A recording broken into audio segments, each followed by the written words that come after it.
In 2006, Israel imposes a blockade on Gaza. It decides what goes in. It decides what goes out. It decides who goes in. It decides who goes out. They put Gaza on what they call a humanitarian minimum diet. You know what that meant? It meant they calculated, literally. We're not talking about hyperbole now, poetry. They calculated the caloric diet of everyone living in Gaza, and they admitted just enough food to avoid scenes of starvation. That was 2006. We're not talking about after October 7th. They prohibited baby chicks from going into Gaza. They prohibited chocolate from going into Gaza. They prohibited potato chips from going into Gaza.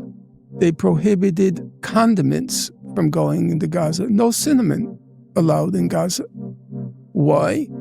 They wanted to create such intolerable conditions that the population of Gaza would overthrow the government that they elected.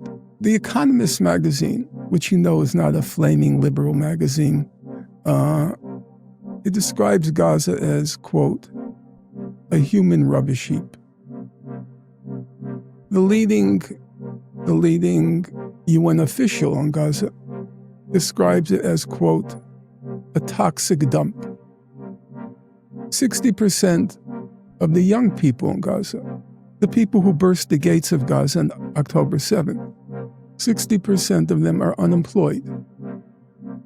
All they have to look forward to when they get up each morning is to pace the perimeter of this tiny parcel of land, 26 miles long, the length of a marathon, 5 miles wide.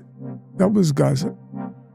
It was exactly what the UN officials said, exactly what Al Gore's father said, exactly what the head of the Israeli National Security Council said.